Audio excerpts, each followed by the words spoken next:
एक सुनसान स्थान पर एक शिकारी रहता था। उसके परिजनों और सगे संबंधियों ने उसका त्याग कर दिया था। वे उसके जीव हत्या के कार्य से अप्रसन्न थे।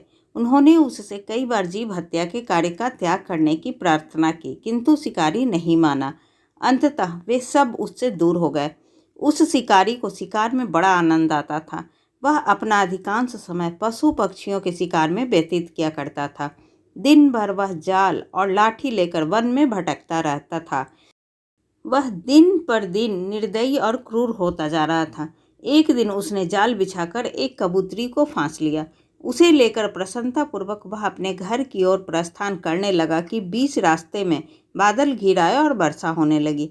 वर्षा के कारण शिकारी पूरी तरह भीग गया और वह सर्दी से ठिठुरने लगा। वह वर्षा से बचने के लिए आश्रय ढूंढने लगा।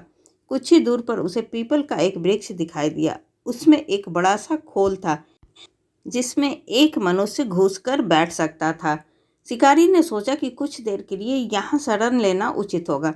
वह खोल में घुस गया और बोला, इस खोल में रहने वाले जीव, मैं यहाँ कुछ देर आश्रय ले रहा हूँ।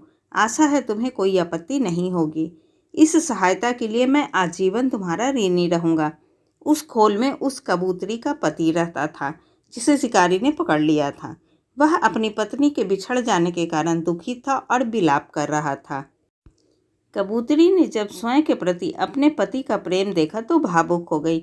वह मन ही मन सोचने लगी कि मैं कितनी भाग्यशाली हूँ जो मुझे इस जीवन में ऐसा प्रेम करने वाला पति मिला। इन्हें पाकर मेरा जीवन धन्य हो गया। वह अपने पति से बोली, स्वामी, आप विलाप मत करो, मैं यहीं हूँ। इस शिकारी ने मुझे जाल में पकड़ लिया है।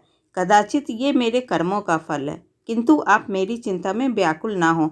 अपना कर्तव्य निभाते हुए शरण में आए अतिथि की सेवा सत्कार करो, अन्यथा तुम पाप के भागी बनोगे। कबूतरी की बात मानकर कबूतर शिकारी से बोला, बधिक, आपका स्वागत है। आप यहाँ निसंकोच विश्राम करें।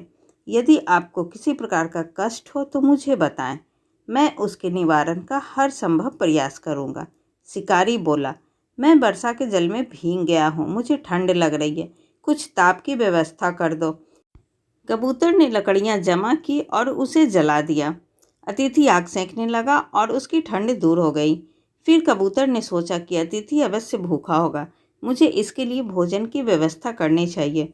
किंतु उस समय उसके पास अन्न का एक दाना नहीं था। वह विचार करने लगा कि क्या करूं कि अतिथि की भूख शांत कर सकूं। कुछ देर विचार करने के बाद उसने निर्णय लिया कि अब तो कबूतरी भी मेरे साथ नहीं है, मैं जीवित रहकर क्या करूँगा। मुझे अपना ही शरीर त्याग कर शिकारी का भोजन बन जाना चाहिए। यह सोचकर वह आग में कूद गया।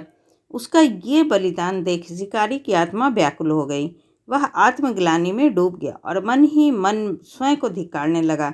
उसी क्षण उसने कबूतरी को मुक्त कर दिया।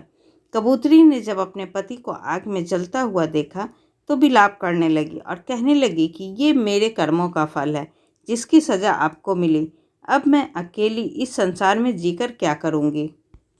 कबूतरी ने भी आग में कूदकर अपने प्राणों का त्याग कर दिया। कबूतर और कबूतरी का ये बलिदान देख शिकारी की आंखें खुल गईं। उसने उसी समय जीव हत्या त्याग देने का फैसला किया। ऐसी ही अच्छी, मज़ेदार और ज्ञानवर्धक कहानी सुनने के लिए प्लीज़ आप मेरे चैनल को सब्सक्राइब ज़रूर करें। तब तक के लिए बाय बाय।